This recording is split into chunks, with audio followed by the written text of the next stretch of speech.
কিন্তু আমার হাবিব, আমি আল্লাহর জন্য এটা শান হবে না যেটা আপনার মধ্যে গজব দেব, অথচ আপনি নবী তাদের মধ্যে আছে। কথাটা বুঝবেন, তাহলে ওয়াহাবি সুন্নির ফেরকাটা বুঝেন। আল্লাহ বলেন, নবী আমার পক্ষে উম্মতকে আযাব দেওয়া উচিত না। সুবহানাল্লাহ। অন্য নবীর উম্মতরে গজব দিয়েছি আমার শান, আর আপনি নবীর উম্মতরে আমি গজব দেওয়া শান হয় না যে আপনি নবী তাদের মধ্যে আছেন। আপনি নবী তাদের মধ্যে, অথচ আমি তাদেরকে গজব দেবো, এটা আমার সম্মতি করবো। আমার আল্লাহ বলেন, আনতা ফীহিম, মনোযোগ। ও নবী, আপনি উম্মতের মধ্যে আছেন, আমি ওই উম্মতকে গজব দিতে পারি না। এতে প্রমাণ হয় আমার নবী মদিনায়, একইভাবে যেখানে নবীর উম্মত সেখানে আমার নবী। ঠিক না বেশি?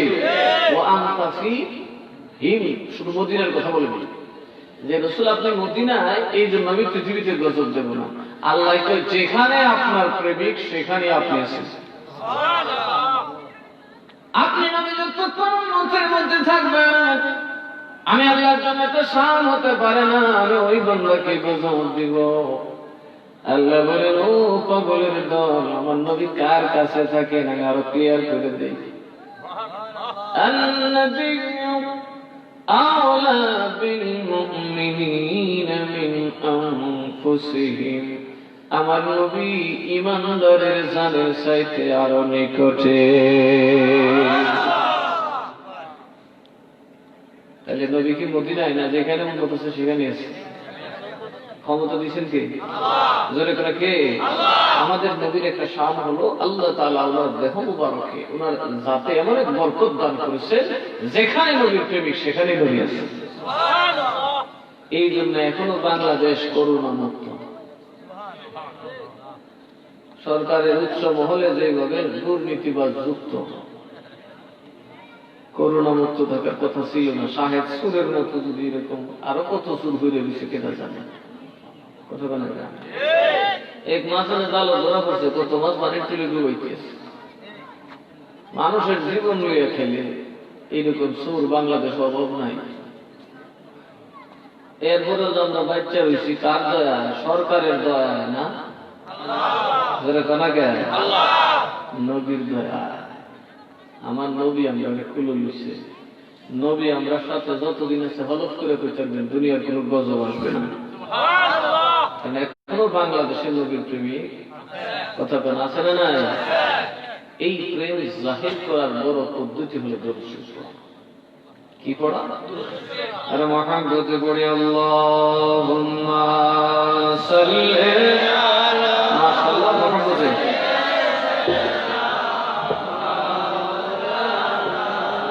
মুহাম্মাদ ওয়া আলা আলি সাইয়্যিদিনা।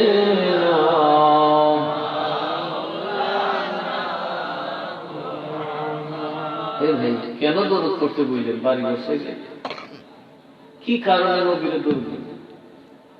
বাবা, যখন আপনি মারা যাবেন তো পরের কথা, আপনি জীবিত থাকতে যদি বিছনায় পেশাব পায়খানা করেন, বাবা আপনার ঘর আলাদা করে দেয়, মা বিছানা আলাদা করে দেয়, আত্মীয় স্বজন আসলে আপনার অন্ধকার কামরায় নিয়ে যায় যাতে কেউ না দেখে। বাবা যদি মহিলা যান, যদি বলেন তুমি বাপ তোমার বিছানায় তোমার ফুলারে থইয়া যায় লইগুনি, মার বিছনায় লইব, চেয়ারম্যান সাহেবের বিছনায় লইব, প্রধানমন্ত্রী করে জায়গা দিব, আপনার ডেড বডির জায়গা দিব। মার ঘরে নাই, কারো ঘরে জায়গা নাই, পৃথিবীর কোন জায়গায় আপনার জমিন নাই।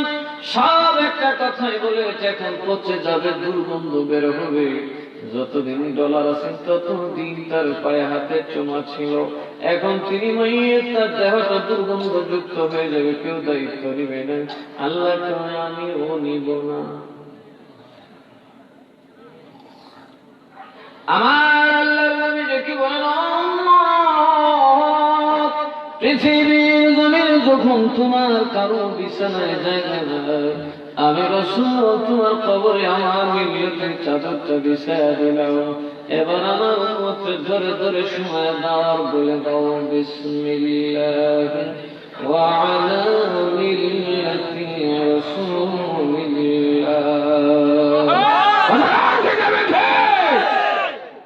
কাউ থাকে না, আওয়ামী লীগও বসে না, বিএনপিও বসে না, জাতীয় পার্টিও বসবে না, দুনিয়ার কোনো পার্টি বসতো না। লালিত মরে গেছে না, সরকার দেশে দিন এলে কিছুদিন রাখবো, ফ্রিজের ভিতরে করে বাইর করে দিবি, দূর করে না বাড়ি তুলছি।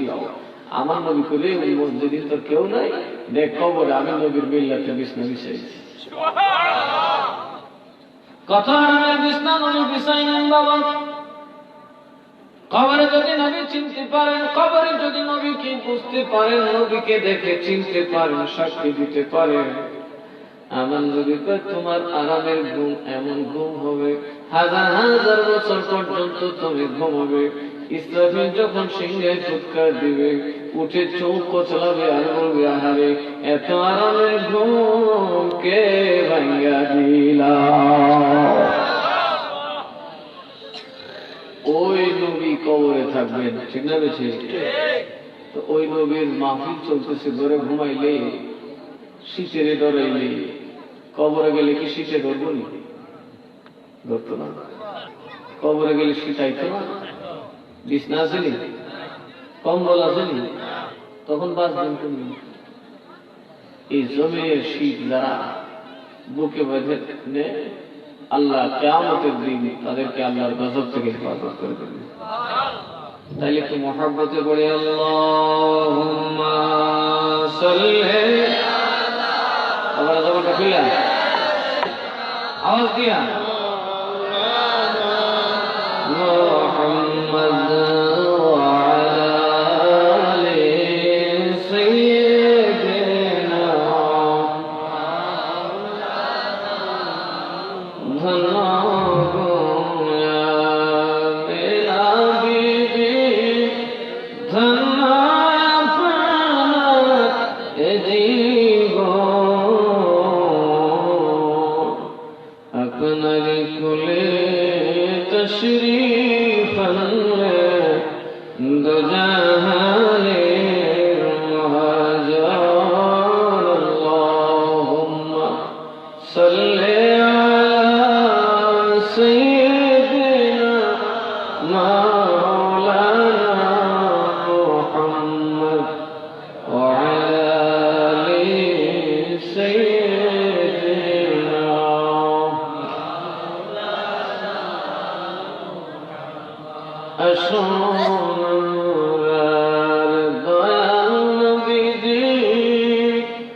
Oh,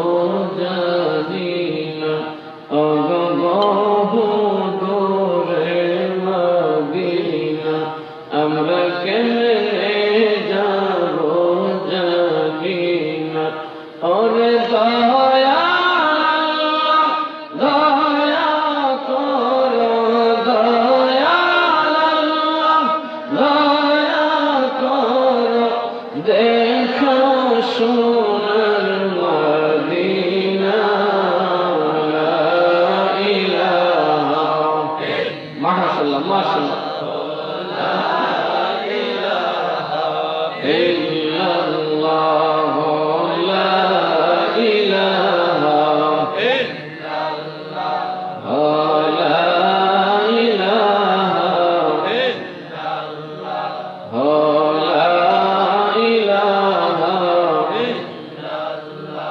লা ইলাহা ইল্লাল্লাহ লা محمد رسول الله صلى الله عليه وسلم أعوذ بالله من الشيطان الرجيم بسم الله الرحمن الرحيم اليوم أكملت لكم دينكم وأتممت عليكم نعمتي ورضيت لكم الإسلام دينا صدق الله مولانا العظيم وصدق رسوله النبي الحبيب الكريم ونحن على ذلك من الشاهدين والشاكرين ربي صل وسلم وبارك عليه উপস্থিত দেবীপুর পশ্চিম পাড়া যুব সমাজ কল্যাণ সংঘের উদ্যোগে আয়োজিত আজকের এই সুন্নি মহাসম্মেলনের সম্মানিত সভাপতি আওলাদ রাসূল পীরে কামেল আলহাজ সৈয়দ মোহাম্মদ জুবায়ের কামাল সাহেব মুদ্দাজিল্লাহুল আলিয়া, সহ সভাপতি আশিক রাসূল জনাব মোহাম্মদ আলী আজহার সাহেব, সভারত্ন আপনাদের এই গ্রামের কৃতি সন্তান জনাব মোহাম্মদ মাহবুব রহমান সোহাগ সাহেব, সাবেক চেয়ারম্যান মহোদয়, প্রধান মেহমান বর্তমান চেয়ারম্যান মহোদয় জনাব মোহাম্মদ আপন মিয়া সাহেব, বিশেষ মেহমান আপনাদের গ্রামের বিশিষ্ট মুরব্বী এবং একজন সর্দার জনাব মোহাম্মদ মিল্লাত খান সাহেব, বিশেষ অতিথি পীরে তরিকত মুজাহিদ আহলে সুন্নাত হযরত মাওলানা মুফতি সিরাজুল ইসলাম জালালী সাহেব, প্রধান বক্তা আমাদের নাসিরনগরের ঐতিহ্যবাহী বুনিয়াদ দরবার শরীফের মুহতারাম সাজ্জাদুল শিল্পী সাহেব কিবলা, আলহাজ শাহ সৈয়দ আব্দুল্লাহ বুলবুল চিশতি আল কাদের সাহেব কিবলা জিদ। উপস্থিত আছেন মুজাহিদ আহলে সুন্নাত হযরত মাওলানা হাফেজ আব্দুর রহিম সাহেব, হযরত মাওলানা কারি মোহাম্মদ শহীদ ইসলাম ফারুক সাহেব, হযরত মাওলানা হাফেজ কারি আবুল বশর সাহেব সহ দিগার উলামায়ে কেরাম, মুরব্বি বাবারা, যুবক ভাইরা, পর্দার অন্তরালে থাকা আমার শ্রদ্ধেয় মা ও বোনেরা, আসসালামু আলাইকুম ওয়া রাহমাতুল্লাহি ওয়া বারাকাতুহু। আল্লাহ পাকের দরবারে লক্ষ কোটি শুকর সুজুদ যে আল্লাহ তাআলা আমাদেরকে আমি কবরে যাওয়ার আগে থাকবেন, যারা বলেন কে থাকবেন, ময়দানে মাহশারে আপনি ওঠার আগে যিনি থাকবেন তিনিও আমাদের নবী। সেই নবীকে দরুদ সালাওয়াত নবীর শান আজমত শোনার তৌফিক দিয়েছেন। আমরা সকলে একটু উচ্চ আওয়াজে পড়ি নেই আলহামদুলিল্লাহ। আল্লাহ তাবারক ওয়া তাআলা আমাদের এই আশাকে, আমাদের এই মজলিসকে কবুল করুন, মঞ্জুর করুন, সকলে বলে আল্লাহুম্মা আমিন। এখানে আমরা যারা আসছি, যেহেতু পাশাপাশি মাহফিল আছে, সংখ্যায় আমরা কম হইলেও মানুষ কিন্তু আমরা সঙ্গে কথা বলে। আপনারা এমন কোন বক্তার ওয়াজ শুনতে আসেন নাই যে বক্তার গায়ে মহিলাদের ড্রেস আছে, কথা বলেন। আজকাল তো এমন কিছু বক্তা বার হয়েছে যাদের গায়ে দেখলে পাক্কা মহিলাদের পোশাক আছে না? দেখে এত অরুচি কুরুচিপূর্ণ স্বভাব কেমনে মৌলবীরা বলে। আসলে এরা আলেম না, এরা ধান্দাবাজ। মাহফিলে হবে আলোচনা কোরআন সুন্নাহ, বললে কোরআনের আয়াত বলবেন, সুন্নাত হাদিস বলবেন, সেখানে এখন গান গাওয়া হয়, নষ্ট মহিলাদের গান। আমি বালা না বালা লইয়া নাউজুবিল্লাহ। এগুলো কি মাহফিলের টপিকস হতে পারে? কথা বলেন না, এগুলো টপিকস হতে পারে? মাহফিলের কাজ কিছুদিন আগে আমি ইউটিউবে দেখলাম জুবায়ের আহমেদ আনসারীর চেহারাটা দেখে মাশাআল্লাহ, তারে কি বদনাম করবো, আমার পায়ে যাবো খুশি হবো। আমার একটু ভয় হয়েছিল, আল্লাহ জুবায়ের আহমেদ আনসারীর গলাটা চমৎকার ছিল, সুন্দর ওয়াজ করতো রাসূলের সামনে, আমার নিজের চোখের পানি আসে। কিন্তু আমার কাছে আফসোস লাগে তার চেহারাটা তো বিকৃত হলো কেন। নবী তো বলেছেন ইন্না উজুহাহুম লা নূর ওয়া ইন্নাহুম আলা নূর, যারা আল্লাহর ওলি হবে, আল্লাহর নেক বান্দা হবে, তাদের চেহারাটা নূর হয়ে যাবে, কেননা তারা নিজেরাও নূরের উপর থাকেন। কন্যা সুবহানাল্লাহ। কিন্তু তার চেহারাটা আপনারা নিশ্চয়ই দেখেছেন, দেখবেন শরীয়তপুরি কান্দে, আর জুবায়ের আনসারী তার না ঠিক বাম পাশে বসে তাকায় রয়েছে, মনে হয় যেন মানুষের গলার মধ্যে একটা কুত্তার মুখ বসে গেছে। দেখেন আপনারা, বিশ্বাস করেন, আমার ভিতরে ভয় চলে আসছে, আল্লাহ এই বক্তা জানি কোন ভুল করছে, আল্লাহ জানে, যারা এত নিয়ামত দেওয়ার পর তারা এই শুরুতে বিদায় দিতেছে। আল্লাহ গো, আর ওয়াজ করুন কি, আগে দেখালো এই বক্তার দোষ কি, না দেখার ওয়াজই করুন। আমি তার সব কথা ওয়াজ ইউটিউব থেকে নামে একটা করে দেখতে লাগলাম, তার নিয়ে রিচার্জ করতে লাগলাম যে সে ফাউলটা করছে কোথায়, কোন ভুলের কারণে আল্লাহ তাআলা তার এত শাস্তি দিচ্ছেন। অল্প বয়সে দুনিয়া থেকে নিয়ে যাচ্ছেন, চেহারাটা বিকৃত করে। কথা বলে কেন? আল্লাহ তাআলা ওয়াদা দিয়েছেন মুমিনের চেহারা বিকৃত হয়, কথা বলেন বিকৃত হয়। আল্লাহ তার দুশমনের ঘাড় মটকে দেন, তাদের চেহারা বিকৃত করে দেন। বহু প্রমাণ কোরআন হাদিসে আছে, যারা আল্লাহর সাথে দুশমনি করে তাদের চেহারা আল্লাহ কি করে দেন, নষ্ট করে দেন, বিকৃত করে দেন। ওনার চেহারা বিকৃত হলো কেন? আমি তখন খুঁজতে খুঁজতে দেখলাম সর্বনাশ, ঘষা তো মাশাআল্লাহ জায়গা মতো দিচ্ছে। যারা আগুন নিয়ে খেলে তাদের কিন্তু আগুনের ভিতর যে লাভ ঝাপটা যেমন কামিয়াবির কারণ, যদি গায়ে লাগতে পারে, কথা বলে গায়ে লাগতে পারলে তো আমরা মৌলভীরা যে ওয়াজ করি রসুল এবং আল্লাহ এবং রসুলের নামের উপর, কথা বলে দাঁড়িয়ে না থাকলে আমাকে ওয়াজ করতে দিবে কেউ? যত বেটা করে ধরে, আমার মাথায় টুপি না থাকলে আমাকে ওয়াজ করতে দিবে? আমি উযু নামাজ গোসল না জানলে আমাকে ওয়াজ করতে দিবেন আপনারা? কারণ আপনারা এখানে আসছেন আওয়ামী লীগ বিএনপি করার জন্য না। ওই হুজুর এই এমন কথা কন যেখানে আওয়ামী লীগ বিএনপি কেউ থাকতো না, যে থাকবো তারা একটু সিনায় দেন। কথা কন ঠিক না বেশি? যে কবরে কেউ থাকবে না, যে হাসরে কেউ বন্ধ হবে না, সেখানে কে হবে তাকে চিনা না। তো আমি তার একটা তাফসীর দেখলাম, সে ওয়াজের মধ্যে একটা কৌতুক বলতেছে জুবায়ের আহমেদ আনসারী। কি? এক গরু চুরি করিয়া কোন রকমের মেম্বারের ঘুষ লইয়া মিশা কথা কইয়া একটা লইছে, সুট লইছে। এটা যে তার, এটার একটা রসিদ দিচ্ছে, কারণ মেম্বাররা তো এলাকার মানুষ অনেক সময় দিয়া না, কথা ঠিক না, দিয়ে দিছে। এলুয়ে জায়গা মালিক যে বেড়া বেড়া বসে রয়েছে, কত দেখি গরু কই দিয়ে যায়, এ যাইটা বেরোলে যাই বেড়া তুই তো আমার গরু লয়ে গেছিস। সুরা এখন হয় না, তোমার গরু কেন, এটা আমার গরু। এমন সময় ইমাম সাহেব যাই হচ্ছে, কে হচ্ছে? ইমাম সাহেবের নাম লামিন। তো ইমাম সাহেব যাই বলে, তোরা কি দিয়ে কাউ কাউ লাগছিস রে? তো হুজুর আইছেন ভালো হয়েছে, আপনি একটু কোরআন হাদিসের আলোকে বিচারটা করে দিলেন, আল্লাহর কোরআনের আলোকে। ও আচ্ছা, এই সূরা তোর কি গরু কেমনে রে? কয়টা এই যে দেখেন আমার কাছে রসিদ আছে। হ্যাঁ তাতে ঠিক, একটা ডকুমেন্ট তো আছে।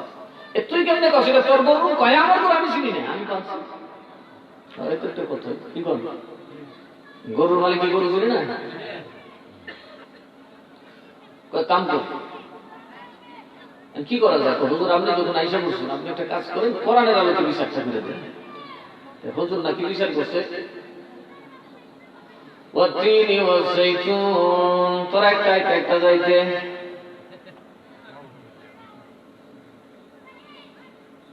وطور سنين بطور سنين وهذا البلد الأمين এই বলদ আমিনের বুঝি দেখ মানুষটা হাসিয়া করে দিতেছে, কিন্তু কৌতুকটা কার কালামে বানাইছে বুঝেন? কার কালামে কৌতুক বানাইছে বুঝছেন? জুবায়ের আহমেদ আনসারী মানুষ হাসায়, আমার আল্লাহর কুদরতে আগুন লাগে। জুবায়ের রে, তুমি হাফেজ হয়েছো কিন্তু আলেম হতে পারো না। তুমি যদি আমার ব্যাপারে জানতে, আমি সব সহ্য করি রে, আমার কোরআনের একটা নকশা এদিক সেদিক হইলে বরদাস্ত করি না। তুই ফুটকারি করিস কি কস? তুই বলবি ফুটকারি করছিস, কদিন ধরে দেখবে মানুষ এটা নকল করবো।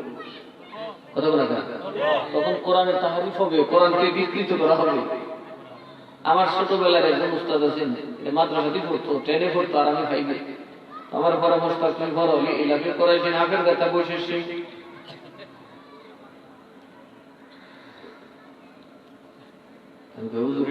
আরে বড় বুঝতে পারছি।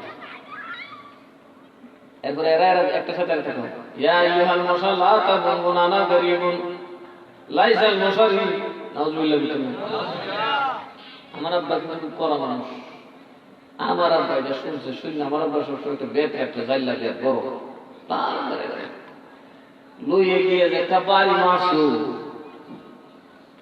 মৌলবীর গরুর মৌলবী তোর গোষ্ঠী সঠিক করলাম, কিরে তুই কি বলছিস? একবারই মৌলবী লুঙ্গি তুই বাইরেছিস ভাল দিয়ে আন্দার একের দূরতে দূরতে বাড়ি তার প্রচার হয়ে গেছে। আমার আব্বা কিছু জীবনে লেখা করেছে মানে বদমাস আল্লাহ কোরআনকে কিভাবে ব্যাঙ্গে হবে। আসলে আর মৌলবীগিরি নসিব গলাটা খুব সুন্দর, খুব সুন্দর, কিন্তু মৌলবীগিরি আর তো আল্লাহর কোরআনের যেখানে যার জবরদস্ত পালন হলে আল্লাহ আর সতর্ক করে কাটতে থাকে। 1500 বছর ধরে আল্লাহর কোরআনের একটা মুক্তা পাল্টায় নাই, তার কারণ আল্লাহ নিজে বলেন এই কোরআনকে হেফাজত করা আমি আল্লাহর চ্যালেঞ্জ। সুবহানাল্লাহ করনা, কোরআনকে হেফাজত করব আমি নিজে। পৃথিবীর কেউ দুনিয়া উলট পালন করতে পারবে, পৃথিবীর মানচিত্রের দিক থেকে সেদিকে নিতে পারবে, আমার কোরআনের একটা জেরকে জবরের জায়গায় নিতে পারবে না। নাহনু নাযালনা যিকরা ওয়া ইন্না লাহু লাহাফিজুন।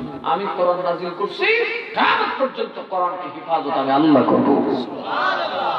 এজন্য কোরআনে পাকের বিন্দু মাত্র তাহরিফ, কোরআনে পাকের বিন্দু মাত্র এদিক সেদিক আল্লাহ গায়ে বরদাস্ত, জোরে করে বরদাস্ত এই গুজ্জো বললাম একখানকা। এটা মস্ত বড় পাপ সে করে ফেলছে, আল্লাহ তাকে ছাড়বে না। আজকাল আমাদের মধ্যে ওয়াজের নামে এমন এক ব্যবসা শুরু হয়েছে, মনে সবচেয়ে রমরমা ব্যবসায়ী কথাটা। ওয়াজ করলে ডেলি 50,000 1 লাখ টাকা কামাই, বাড়ি দাঁড়ি কোথাও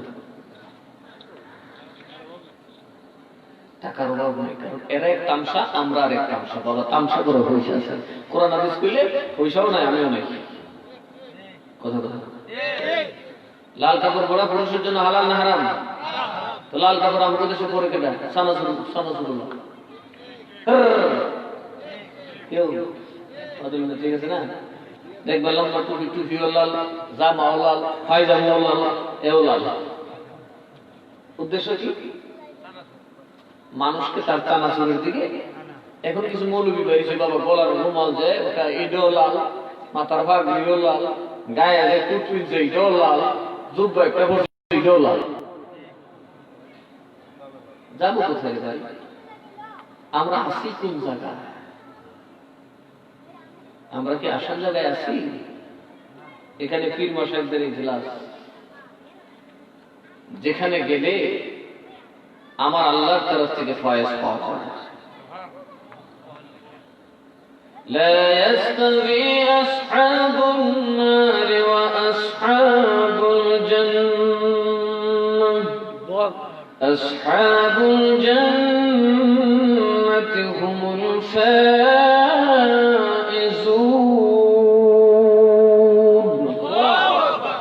জান্নাতি আর জাহান্নামী কখনো বরাবর হতে পারে?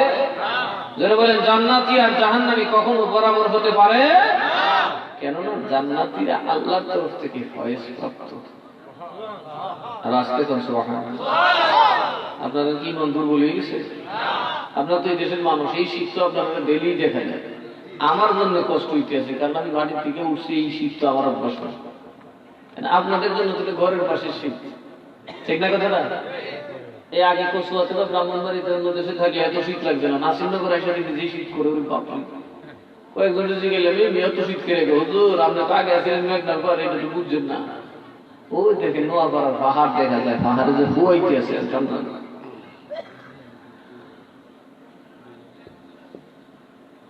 আমরা আছি কোথায়? মাহফিল হবে, আপনি যেই শিক্ষা কোথাও পাবেন না, কারো কাছে গিয়ে যারে পাবেন না, সেই নবীকে চিনার জন্য। ঠিক আছে? কারণ আপনি কি মনে করছেন আমরা ইমানদার কিনা? বলেন, আমরা ইমানদার কিনা? আমরা মুসলমান কিনা? আমরা কোরআন মানি কিনা? কোরআন কি বলতেছেন? يوم يفر المرء من أخيه وأبيه وأمه وصاحبته وبنيه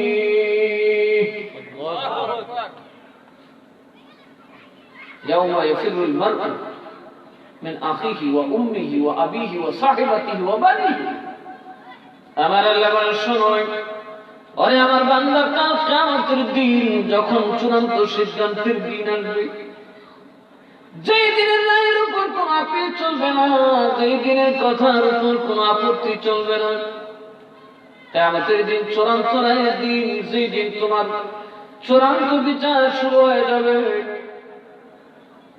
তোমার আপন ভাই তোমার থেকে পালায়া যাবে, তোমার ভাই তোমার দেখে পালায়া যাবে।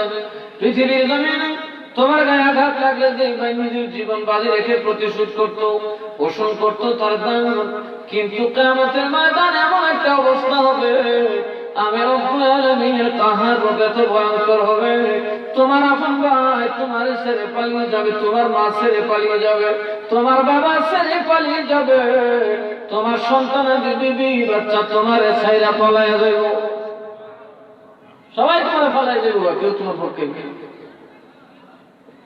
যদি ধৈর্য ফিরে আল্লাহ আল্লাহ তাআলা খিল্লাহু ইয়াওমাইযিন বা'দুহুম লিবা'দিন আদুবুন, ময়দানে মাশারে কত মানুষের ওসিলা দিবে, আল্লাহ আমার ভাই আছে, আল্লাহ আমার দাদা আছে, আল্লাহ আমার জ্যাঠা আছে, আল্লাহ আমার অমুক তমুক আছে, আল্লাহ তাই শোনো, কিয়ামতের দিন তোমার কোনো বন্ধু থাকবে না, যত বন্ধু সব তোমার শত্রু হয়ে যাবে। কিয়ামতের দিন আমাদের বন্ধুরা আমাদের কি হবে? জোরে করে কি হবে? বউ শত্রু হবে, ভাই শত্রু হবে, মা শত্রু হবে, বাবা শত্রু হবে। বাবা আপনার উপায় কি হবে?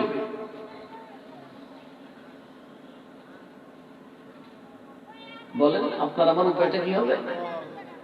আমরা তো মুসলমান, হাসরের মাঠে তো উঠতে হবে, ঠিক না বেশি? ওটারে ফাঁকি দেওয়ার কোন ব্যবস্থা আছে?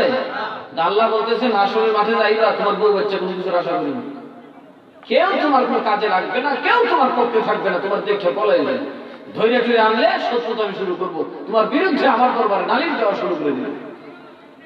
এই জন্য তো সাহেব বলেন, বন্ধু নাই রে বান্ধব নাই রে, যে জায়গায় বন্ধু নাই রে বান্ধব নাই রে, যে জায়গায়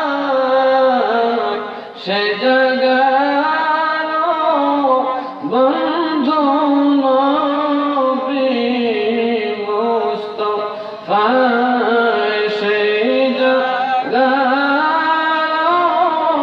বন্ধু নবী মুস্তাফা।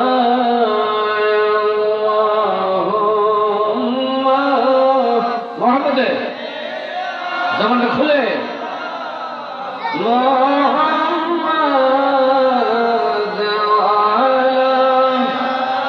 মাশাআল্লাহ মোহাম্মদের নজরে ডাকে মোহাম্মদ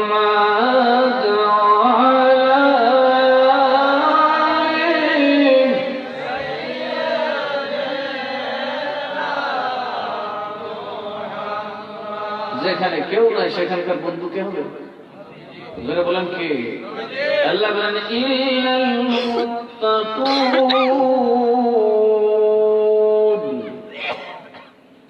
আমার ওলি যারা, আমার ওলি যারা, তারা কিয়ামতের দিন তোমাদের শত্রু হবে। জোরে বলেন, শত্রু হবে। এই জন্য আমরা একদিন আমার একজন প্রশ্ন করছে, হুজুর আপনি শাহজালাল সাহেব আপনারা বাবা ডাকেন, আপনি শাহজালাল আপনারা বাবা ডাকেন কেন? বেশি শাহজালালের বাবা ডাকি গিয়ে শাহজালালের বাবা না ডাকলে ইমান সাবেত করা যাবে না, কথা কোনা কেন? আচ্ছা, কিন্তু আমরা চেয়ারম্যান সাহেবরা বিচার আচার করে কাগজ বইয়া দরবার লাগলে দেখবেন যাচাই করে, এই বিএসএস এর লোকটার নাম, এটা তো এর বাপের নাম লেখা, আচ্ছা দেখতো এস এ বোর্ড কার নাম লেখা, ওই লোকটার দাদারই দেখতো, সিএসও যে লেখা এই বর্ব ফুলমালা করে যাচাই কথা কোনা কে এখন যখন দেখবেন বিএসএ লেখা আব্দুর রহিম, এস এর মধ্যে লেখা জবাদ আলী, সিএস এর মধ্যে লেখা ভট্টাচার্য, কথা কোনা কে সরকার করে এই পিছিয়ে ঢুকা এনিমি ঢুকা কথা কোনা কে এটা অর্পিত সম্পত্তি হবে এনিমি কথা কোনা যাচাই করবো নেই। তাইলে বাবা মনোযোগ, যখন আপনি অপরিচিত মানুষ দাবি করবেন আমি দেবী প্রোগ্রামের চেয়ারম্যান সাহেব জিজ্ঞেস করবে তোমার তো কেউ চিনে না, তোমার বাড়ি এখানে কেমনি, তোমার বাবার নাম কি, তোমার দাদার নাম কি, যদি বলেন তুমি দেবীপুরের না বললে কিন্তু উপায় নাই। এই গ্রামের নাম কি জোরে কমা কি আরো জোরে বলেন নাম কি? দেবী কি মুসলমানের নাম না হিন্দুর নাম? এখন হিন্দু কয় ঘর আছে? তাহলে এটা আসলে কার গাঁও? গ্রামটার বুনিয়াদ কাদের হাতে? মুসলমানের হাতে না হিন্দুদের হাতে? হিন্দুদের হাতে। এটার বুনিয়াদ হিন্দুদের হাতে গ্রাম পড়েছে। এখন মুসলমান তুমি কোথেকে বাড়ি বানবা? এই দেশের সিরিয়াস সব গাইডটা দেখেন সব হিন্দুর নাম। আপনারা করতেছেন রেলের গোষ্ঠী দুনিয়ার ভিতর বুঝেন, আল্লাহর ভিতর বুঝেন না। দুনিয়ার জগতের জন্য ভাবে আপনি কার কি গুণ যাচাই করা হবে? ময়দানে মাশারে আল্লাহরে দেখার পর কোন বেঈমান থাকবো? যারা কোন কেউ থাকবো? সবাই তো আল্লাহ আমি তোমার মানচিত আল্লাহ তুমি ছাড়া কেউ না। রব্বি নফসি আল্লাহ করে খাইছি আমি সব ঈমান ধরে গেছি কথা বলে। কারণ ক্ষমতায় গেলে এসব বিষয় বহুত মানুষ আমরা মন্ত্রী গাইল দিছি, এখন ক্ষমতা হয়ে গেছে আইলে দেখবেন এই সব জিন্দাবাদ কি রে কদিন আগে বাসলে ধরিস সেটা বাদে ব্যাপারটা করতে মন্ত্রী দিছে। আমরা সবার কি যে দিকে বাতাস খালি দিকে যায়, কারণ উল্টা যাবার ক্ষমতা। ও আমার বাবাটা আমার দিন কেউ বেঈমান থাকবে না, সেদিন আপনি কেমনে প্রমাণ দিবেন আপনি ইমানদার? করবে কি রে ও সোহাগ মিয়া, তোমার নাম কি? আমার নাম মাহবুবুর রহমান। সুবহানাল্লাহ। আল্লাহর প্রেমিক, করি সুন্দর নাম না তো, রহমানের প্রেমিক। আচ্ছা ঠিক আছে, তো ইমানদার নি কহ আল্লাহ ইমানদার। ও তোর ইমানদার বানাইছে কেডা? কয় আমার বাপ। তোর বাপের নাম কি? কয় আব্দুর রহিম। এটা জানি চেয়ারম্যান সাহেবের নাম কি? আব্দুল্লাহ। আমার বাপের নাম আব্দুল্লাহ। চেয়ারম্যান সাহেবের দাদার নাম কি?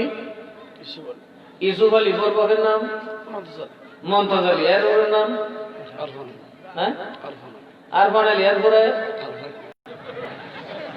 বুঝছেন কথা না, একটু বাস্তব দলিল। মাহবুবুর রহমান সোহাগ সাহেব চেয়ারম্যান সবাই ছিল। আব্দুল্লাহ সবাই চিনে। হাজি সাহেব কথা কথা কে? দাদার নাম কি বলে? ইউসুফ আলী। বর বাপের নাম আরফান আলী মমতাজ আলী। এরপর বড় জনের নাম কি? বড় দাদার নাম আরফান আলী। এরপরে কোথায় নাম? ফার্স্টটা সিঁড়ি। এরপরে কই দিয়ে প্রমাণ দিবেন? দেখেন আরফান আলী যদি কি গো বড় দাদা আল্লাহ যে আমার বসে তুমি কইবা কর্তিকা বর্ষ তোমার বাপ বিবর্ত কথা বলা করে। এরকম আমরা সবার বাপ চাচা 2-4-5-10 সিঁড়ি গেলি কইব আমার বাপের নাম ভট্টাচার্য। এখন আপনার সামনে আইবা ভট্টাচার্য, আপনি প্রমাণ কেমনে করবেন? আপনার সম্পর্ক মদিনা কথা বল। তখন বলতে হবে আল্লাহ সাথে কি বাপের নাম বদলাইছি রে আল্লাহ, বাপ দাদা ভট্টাচার্য নাম বদলাই সালে রাখছি।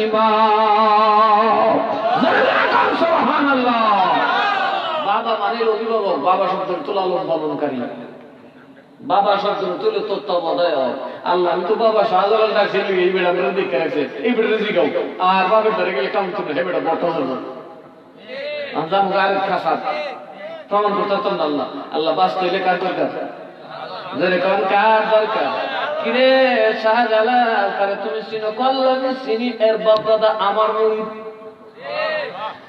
আল্লাহ তাদের কথা আমরা জানি, কেননা তাদের প্রত্যেকের পীর ও মুর্শিদ আছে না নাই?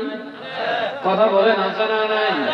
বাবারে আপনারা যখন প্রমাণ করতে পারবেন না, যদি আমার কথা বলেন, আমার কাছে আসলে আমি বলবো আমার দাদার কথা দাদাই কইব, বরবাবের কথা বরবাবে কইব, বরদাদার কথা তারপরে কইব সৈয়দ মিরান শাহ তাতারির কথা। মিরান শাহ তাতারি নবীর বংশ। কার বংশ? এটা প্রমাণ দাদা।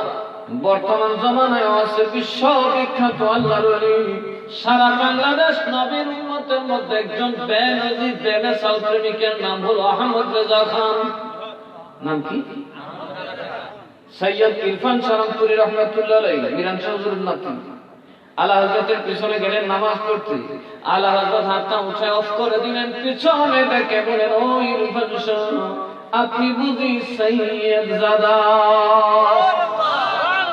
ইরফান শাহ হুজুর বলেন, ও মাওলানা সাহেব, আপনি তো পৃথিবীর বর্তমানে সবচেয়ে বড় আলেম, মানুষ আমারে বলে সৈয়দ, আমি বলার সাহস নাই। আলা হযরত বলেন, ইরফান শাহ, তুমি যে নবীর বংশ আমারে মানুষে বলে নাই, আমারে বলতেছেন স্বয়ং মদিনাওয়ালা। এই জন্যই সৈয়দরা দাম আছে না নাই? আপনার পীর মুর্শিদের দাম আছে না নাই? এই জন্য বাবা সিলসিলা লাগে। কি লাগে? কারণ আমরা সিলসিলা কাটা, বাপের পর বাপ, বাপের পর বাপ পরিচয় দিলে গিয়ে দেখবো ভট্টাচার্য ভিক্ষা যাবে মসজিদ তুই মন দিল কথা না। কাজে এইখানে যাই বাপ পাল্টায় কোন লাগলো, আপনার বাপ শাহজালাল কথা কন, বট্টরে ত্যাগ করছি, আল্লাহ বট্টার সাথে সম্পর্ক নাই। যদি এটা আমার বাপ, তার ধর্ম আমি মানি না, আমি মানছি বাবা শাহজালালের দেওয়া দিন লা ইলাহা ইল্লাল্লাহ মুহাম্মাদুর রাসূলুল্লাহ সাল্লাল্লাহু আলাইহি ওয়াসাল্লাম। বলেন সুবহানাল্লাহ।